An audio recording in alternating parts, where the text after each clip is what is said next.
Assalamualaikum warahmatullahi wabarakatuh. Apa kabar semuanya?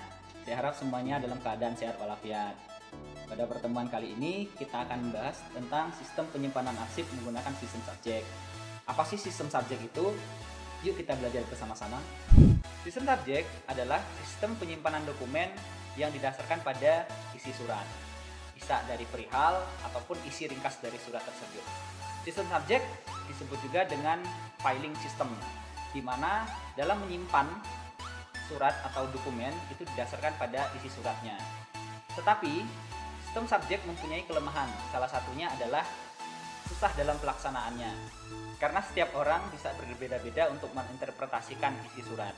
Oleh karena itu diperlukan panduan yang jelas dan baik untuk menghindari hal tersebut. Pada video ini kita akan menyaksikan penyimpanan surat masuk menggunakan sistem subjek. Selamat menyaksikan.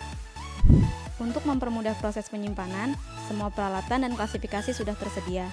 Peralatan dan perlengkapan yang harus ada dalam proses penyimpanan surat masuk adalah 1.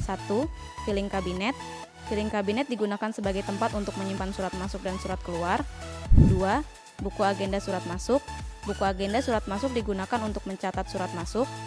3. Lembar disposisi. Lembar disposisi merupakan lembar proses surat yang digunakan untuk mengarahkan surat. 4. Guide. Guide adalah pembatas yang digunakan untuk sekat berdasarkan klasifikasi yang dibuat. 5. Pedoman klasifikasi. Pedoman klasifikasi merupakan pedoman dalam menyimpan surat yang berisikan kode-kode yang menjadi panduan dalam menyimpan surat pada filing kabinet. 6. Map. Map digunakan untuk menyimpan surat pada filing kabinet. 7. Surat masuk. Surat masuk adalah surat yang dikirim oleh pihak eksternal kepada perusahaan kita. 8. Cap agenda. Cap yang berfungsi memberikan keterangan tentang nomor agenda, tanggal penerimaan surat, dan kode klasifikasi surat. 9. Cap proses. Cap proses merupakan sebuah cap yang menandakan surat tersebut siap diproses. 10. Cap arsip. Cap arsip merupakan cap yang digunakan untuk melepaskan tanda proses.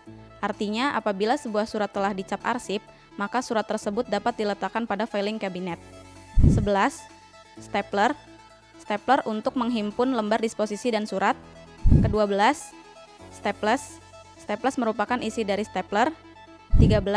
Ballpoint, alat untuk menulis.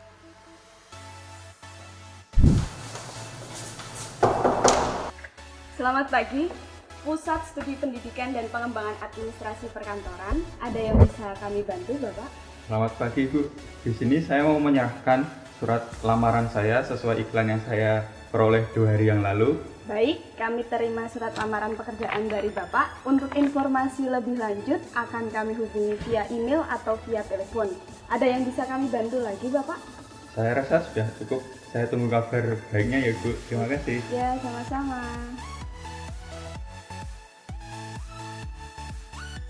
Surat masuk kemudian diantar oleh front office ke arsiparis untuk diproses. Permisi, Bu. Silakan masuk. Selamat pagi, Bu. Selamat pagi. Ada yang bisa saya bantu? Saya mau menyerahkan surat lamaran pekerjaan yang masuk hari ini. Baik, saya terima ya, Ibu. Terima kasih. Sama-sama. Langkah pertama yang dilakukan setelah menerima surat masuk adalah mencap agenda surat. Nomor agenda berisikan nomor urut surat masuk yang didapatkan dari buku agenda surat masuk. Tanggal penerimaan surat merupakan tanggal kita menerima surat, sedangkan kode klasifikasi didapatkan dari pedoman klasifikasi.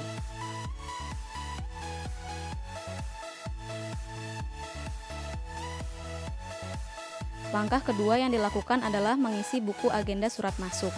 Tata cara pengisiannya adalah 1. Nomor agenda diisi dengan urutan surat masuk. 2. Tanggal agenda diisi dengan tanggal penerimaan surat. 3. Tanggal surat diisi dengan tanggal yang ada pada surat masuk. 4. Perihal diisi dengan hal yang ada pada surat masuk. 5. Isi ringkas merupakan rangkuman isi surat masuk. 6. Asal surat diisikan nama perusahaan, alamat, nomor telepon perusahaan.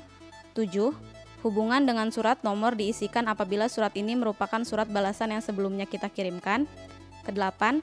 Kode klasifikasi diisi berdasarkan pedoman klasifikasi. Langkah ketiga yang dilakukan adalah mengisi lembar disposisi surat masuk.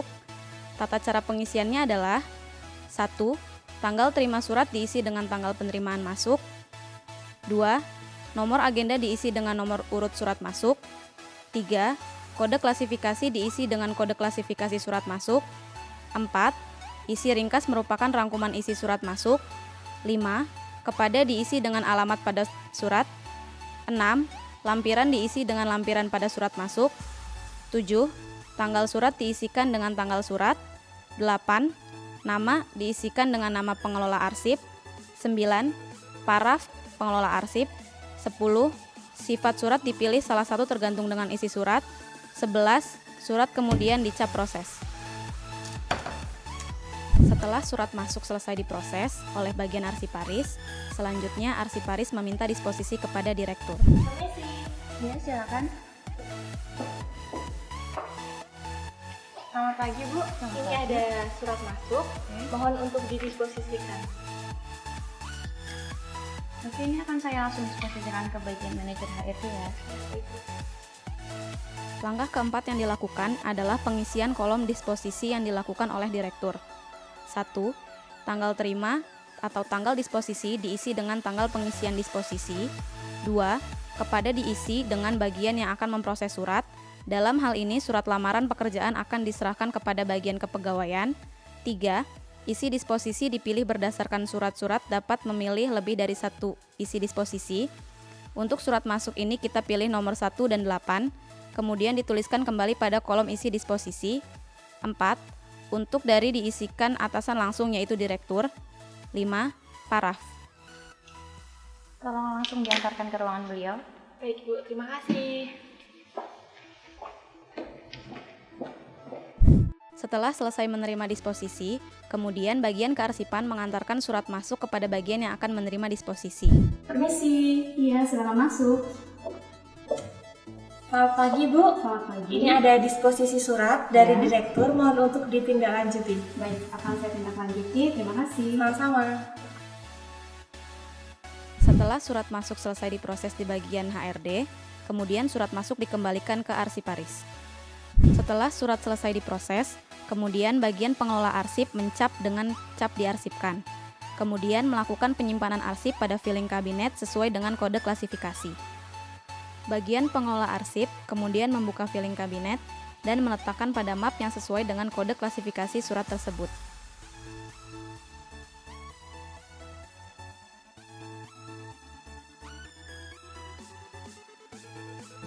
Terima kasih telah menyaksikan video pembelajaran tentang sistem penyimpanan surat masuk menggunakan sistem subjek. Semoga bermanfaat. Sampai ketemu di video-video pembelajaran berikutnya. Terima kasih.